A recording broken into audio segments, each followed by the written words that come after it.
ரத்தினவாணி சமுதாய வானொலி வழங்கும்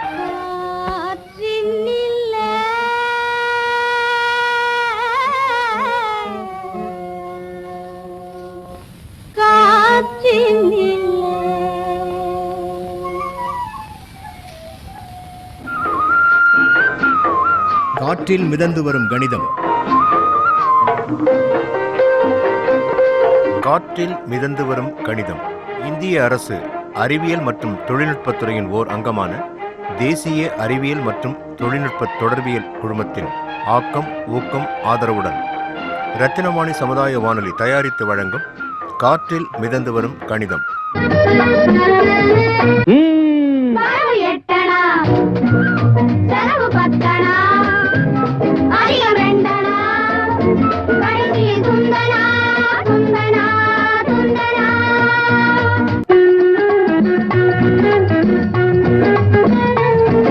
வணக்கம் மேம், ஃப்ரீயாக இருக்கீங்களா மேம்? ஃப்ரீ தான்டா, சொல்லுங்க மேம். எனக்கும் நீங்கள் தான் எங்களை கொஷின் கேட்பீங்க, இன்னைக்கு நாங்கள் கேட்கலான்னு தான் கிளம்பி வந்திருக்கோம். அச்சோ, பார்த்தா தெரியுது பயங்கர எனர்ஜியோடு வந்திருக்கீங்க கும்பலா. ஆமாம் மேம், ரத்தினம் காலேஜில் ராமானுஜனோட பர்த்டே செலிப்ரேட் பண்ணுறாங்க மேம். அப்புறம் அவங்களுடைய படங்கள்லாம் எங்களுக்கு போட்டு காமிச்சாங்க, டிவிலாம் போட்டு காமிக்கிறாங்க மேம். அவரை பற்றி தெரிஞ்சுக்கலான்னு தான் மேம் வந்திருக்கோம். கண்டிப்பாக கேளுங்க மேம். நான் தான் மேம் ஃபஸ்ட்டாக கொஸ்டின் கேட்பேன். நீங்கள் கிளாஸில் இருக்கும்போது என்கிட்ட மட்டும்தான் மேம் ஃபஸ்ட்டாக கொஸ்டின் கேட்பீங்க. அதனால் நான் இப்போ உங்கள்கிட்ட கொஸ்டின் கேட்க போகிறேன் மேம். கேட்கட்டா மேம்? கேளுங்க அனுஷியா, கண்டிப்பாக. Ma'am, Gandhiji, Nehruji, super star, power star இவங்கள பற்றிலாம் தெரியுது. அந்த ராமானுஜம் அப்படின்னு யார் மேம்? அது யாருன்னே தெரியல மேம் எங்களுக்கு. அவங்கள பற்றி கொஞ்சம் சொல்லுங்கள் மேம். பயங்கரமான கொஸ்டின் கேட்டீங்க. மேக்ஸ் ஸ்டூடெண்ட்டாக இருந்துட்டு உங்களுக்கு ராமானுஜம் தான் யாருன்னு தெரியல. சரி, கண்டிப்பாக நீங்கள் கேட்ட கொஸ்டின் நான் ஆன்சர் பண்ணுறேன். ராமானுஜம் பார்த்தீங்கன்னா கணிதத்தோட தந்தைன்னு சொல்லுவாங்க. அவர் அந்த காலத்திலேயே நிறைய கணிதத்தோட ஃபார்முலாஸ் கண்டுபிடிச்சிருக்காரு, நிறைய ஈக்குவேஷன்ஸ் எல்லாம் கண்டுபிடிச்சிருக்காரு. அதனால தான் அவரை கணிதத்தோட தந்தைன்னு நம்ம சொல்கிறோம். அப்படிங்களா மேம்? அப்போ அவர் இவ்வளோ பெரிய கணித மேதையாக இருந்தால் ஜமீன்தாருக்கோ இல்லை எம்எல்ஏவுக்கு தான் மகனாக பிறந்திருக்கணும், அப்படி தானே மேம்? அப்படியெல்லாம் இல்லைங்க ஹேமா. அவர் சாதாரண ஒரு நடுத்தர குடும்பத்தில் ஒரு துணிக்கடையில் கணக்கு பிள்ளையாக வேலை செய்கிற ஒரு ஐயங்கார் வீட்டை சேர்ந்த ஒரு பையன்தான். அவர் பார்த்தீங்கன்னா எப்போ பிறந்தாருன்னா டிசம்பர் 1887 டிசம்பர் 22 அன்னைக்கு ஈரோடு மாவட்டத்தில் இருக்க ஒரு பிராமண குடும்பத்தில் பிறந்தாரு. ஹரே கோபாலா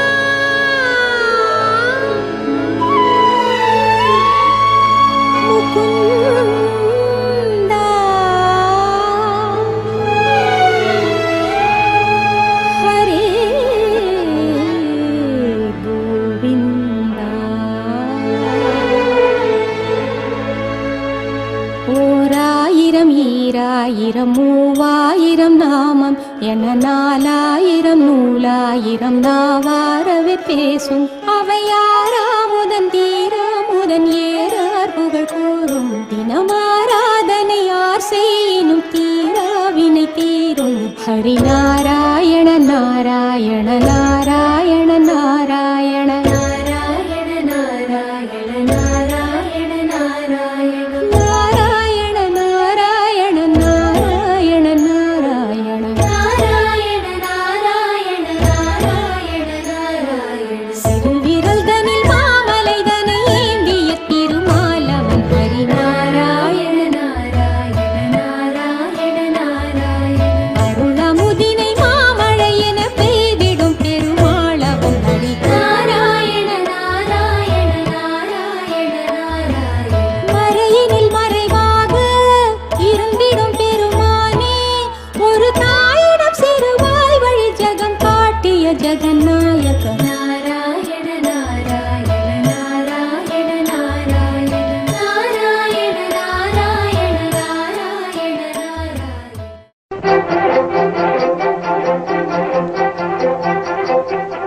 ரத்தினவாணி சமுதாய வானொலி வழங்கும்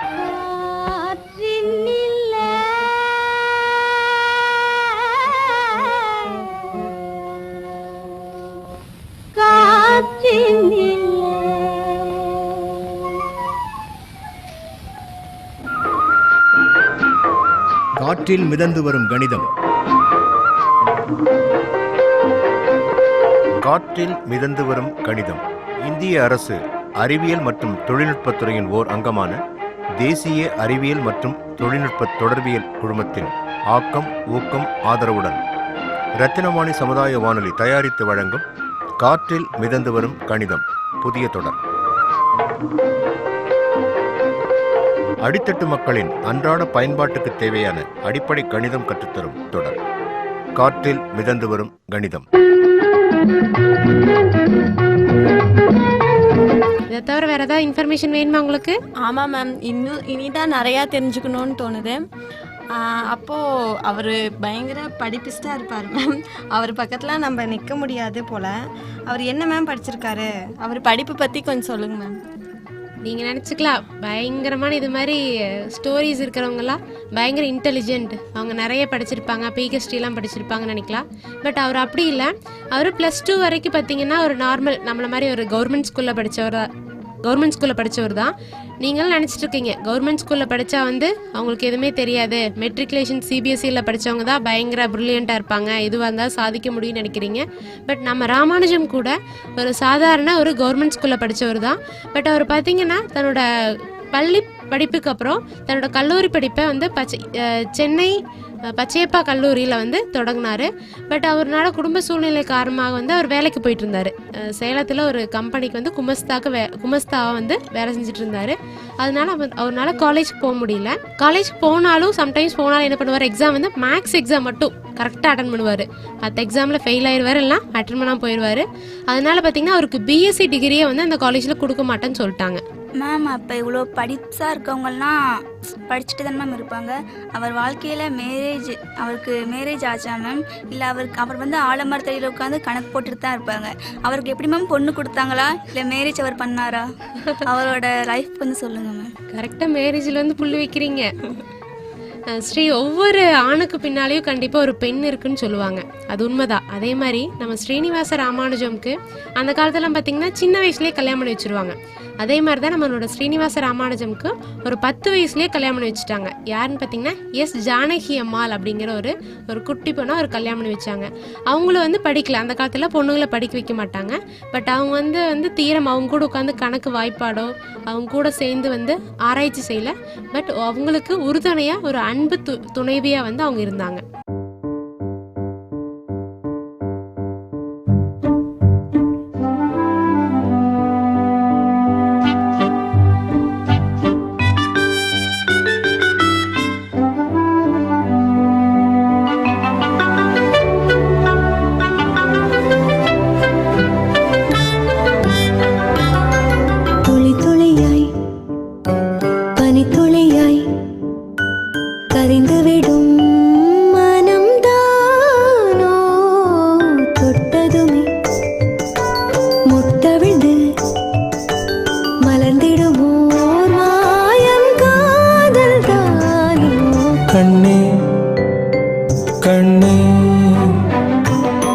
காதலின் வேலை லீலைகள் தானோ நெஞ்சே நெஞ்சே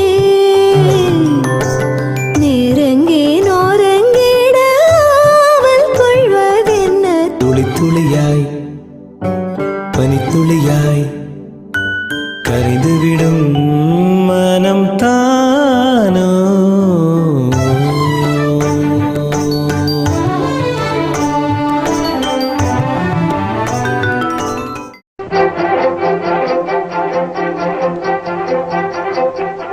ரத்தினவாணி சமுதாய வானொலி வழங்கும்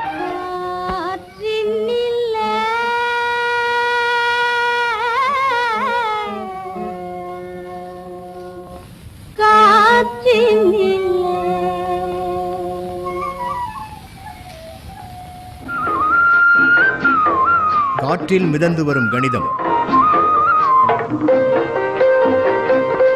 காற்றில் மிதந்து வரும் கணிதம் இந்திய அரசு அறிவியல் மற்றும் தொழில்நுட்பத்துறையின் ஓர் அங்கமான தேசிய அறிவியல் மற்றும் தொழில்நுட்ப தொடர்பியல் குழுமத்தின் ஆக்கம் ஊக்கம் ஆதரவுடன் ரத்தினவாணி சமுதாய வானொலி தயாரித்து வழங்கும் காற்றில் மிதந்து வரும் கணிதம் புதிய தொடர். அடித்தட்டு மக்களின் அன்றாட பயன்பாட்டுக்கு தேவையான அடிப்படை கணிதம் கற்றுத்தரும் தொடர் காற்றில் மிதந்து வரும் கணிதம்.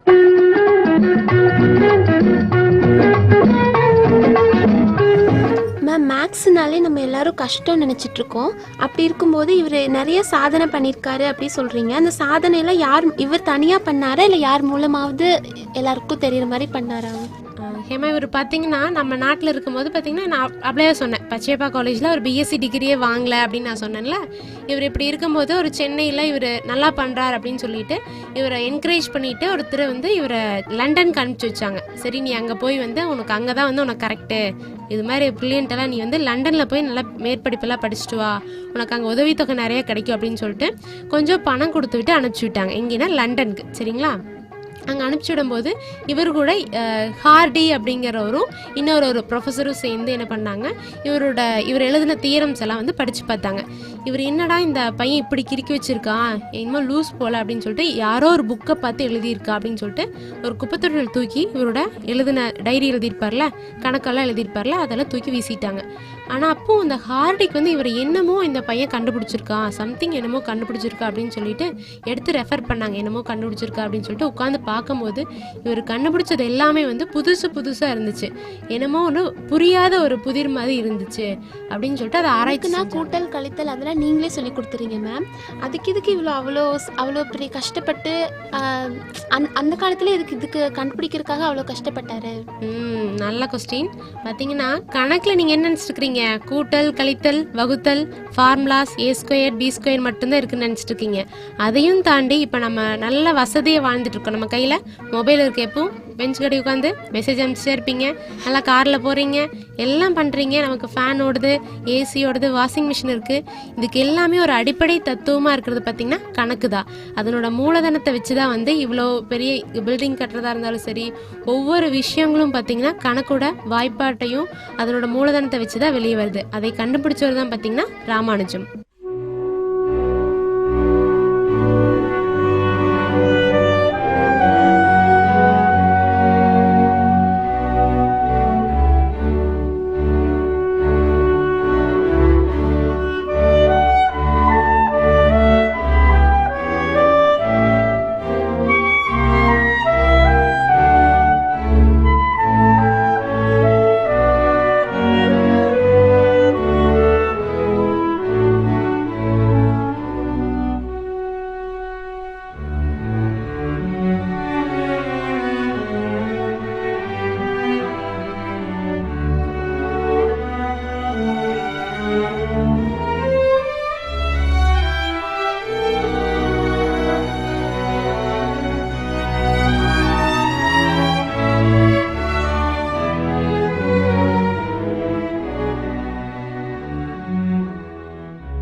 ரத்தினவாணி சமுதாய வானொலி வழங்கும்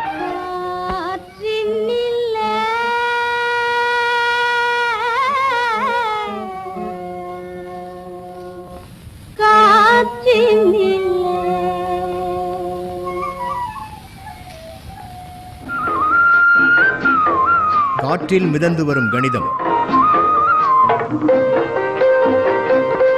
காற்றில் மிதந்து வரும் கணிதம் இந்திய அரசு அறிவியல் மற்றும் தொழில்நுட்பத்துறையின் ஓர் அங்கமான தேசிய அறிவியல் மற்றும் தொழில்நுட்ப தொடர்பியல் குழுமத்தின் ஆக்கம் ஊக்கம் ஆதரவுடன் ரத்தினவாணி சமுதாய வானொலி தயாரித்து வழங்கும் காற்றில் மிதந்து வரும் கணிதம் புதிய தொடர். அடித்தட்டு மக்களின் அன்றாட பயன்பாட்டுக்கு தேவையான அடிப்படை கணிதம் கற்றுத்தரும் தொடர் காற்றில் மிதந்து வரும் கணிதம்.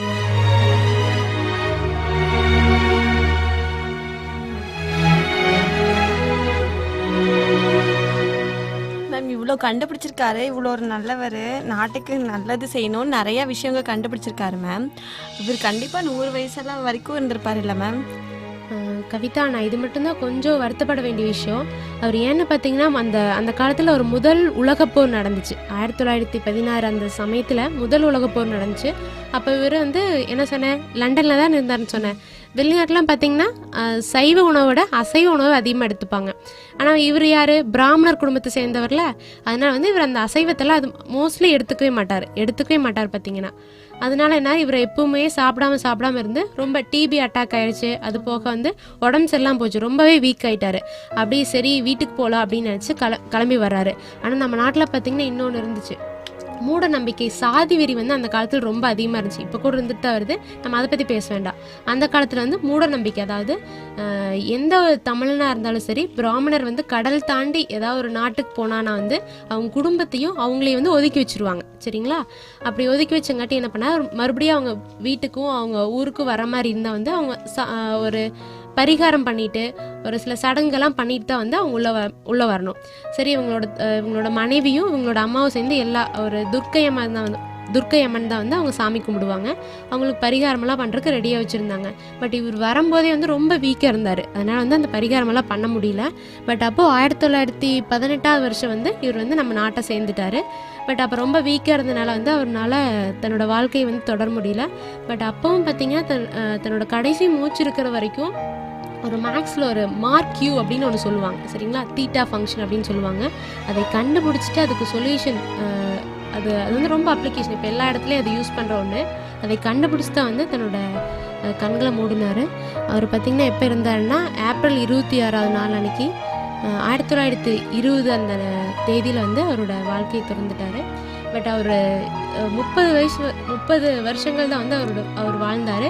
பட் அவரோட சாதிச்சது பார்த்திங்கன்னா ரொம்பவே அதிகம். அவர் பார்த்திங்கன்னா ஒரு 3000 கணித மூலதனத்தை வந்து எழுதியிருக்காரு. அதில் பார்த்திங்கன்னா ஒரு 1000 தியரம் தான் வந்து நம்ம கண்டுபிடிச்சிருக்கோம். அதில் கொஞ்சம் கொஞ்சம் யூஸ் பண்ணி தான் நம்ம இவ்வளோ லக்ஸுரியாக வாழ்ந்துட்டுருக்கோம். இன்னும் அந்த 3000 தியரமெல்லாம் நம்ம கண்டுபிடிச்சோம்னா நம்ம நாடு எங்கேயோ வளர்ந்துரும். சரி, இது மாதிரி நீங்கள் அவர் மாதிரி நிறைய தியரம்ஸ் எல்லாம் கண்டுபிடிக்கணும், நிறைய பெரிய சயின்டிஸ்ட் எல்லாம் ஆகணும், சரிங்களா? இன்னைக்கு கண்டிப்பாக இது ரொம்ப யூஸ்ஃபுல்லாக இருக்குன்னு ஏதாவது தெரிஞ்சுக்கிட்டீங்களா? ராமானுஜம் பற்றி நாங்கள் அவ்வளோவா தெரிஞ்சுக்கல. இப்போ தான் மேம் அவரை பற்றி நிறைய விஷயங்கள் தெரிஞ்சுக்கிட்டோம். இது கண்டிப்பாக யூஸ்ஃபுல்லாக இருக்கும். எங்கள் ஃப்ரெண்ட்ஸுக்கும் நாங்கள் போய் சொல்லுவோம் மேம். இப்போ நீங்கள் சொன்னதை வச்சு நாங்கள் வந்து ஃப்ரெண்ட்ஸுக்கெல்லாம் சொல்லுவோம் மேம். அப்போ அப்பா அம்மா வந்து ரொம்ப கஷ்டப்பட்டு படிக்க வைக்கிறாங்க. இந்த மாதிரி நாங்கள் ஜாலியாக இல்லாமல் ஒரு ராமானுஜம் மாதிரி மேத்தமெட்டிக்ஸ் ஓரியண்டாக படித்து பெரிய ஆளாக வருவோம் மேம். மேக்ஸுங்கிறது வந்து ரொம்ப கஷ்டம் அப்படின்னு நினச்சிட்டு இருக்காங்க. ஆனால் அது மேக்ஸ்குள்ளே போனால் அது ரொம்ப ரொம்ப ஈஸியாக இருக்கும். ரொம்ப வந்து நம்ம வந்து ஈஸியாக புரிஞ்சுக்கலாம். அது வந்து நீங்கள் வந்து இது மூலமா தெரிஞ்சுக்கலாம். வெண்கடந்த ஜோதியாய் விளங்கு ஞானமூர்த்தியாய்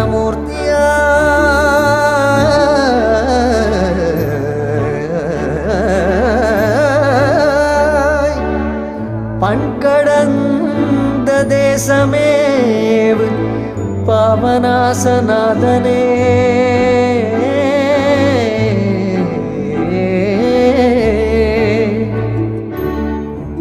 என் கடந்த யோகினோடிறந்து சென்று மாணியாய் மண் கடந்த வண்ணம் நின்னை யார் மதிக்க வல்லரே வல்லரே.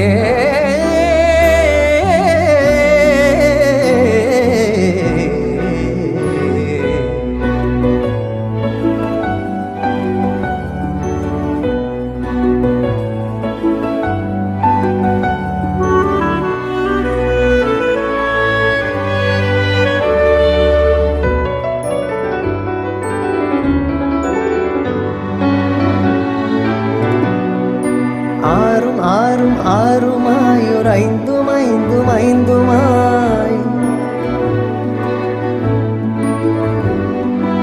ஏறு சீர் 2 3 7 மாறும் 8மாய் வேறு வேறு ஞானமாகி மெய்யினோடு பொய்யுமாய் ஊரோடோசையாய 5 மாயனே.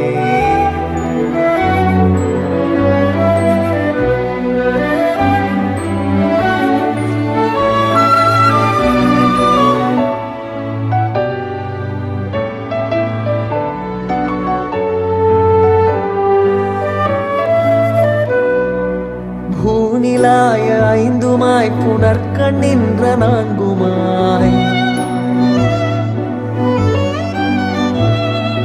தீனிலாய 3மாய் சிறந்த கால் 2மாய் தீனிலாயதொன்றுமாகி வேறு வேறு தன்மையாய் நீனிலாய வண்ணம் நின்னை யார் நினைக்க வல்லரே.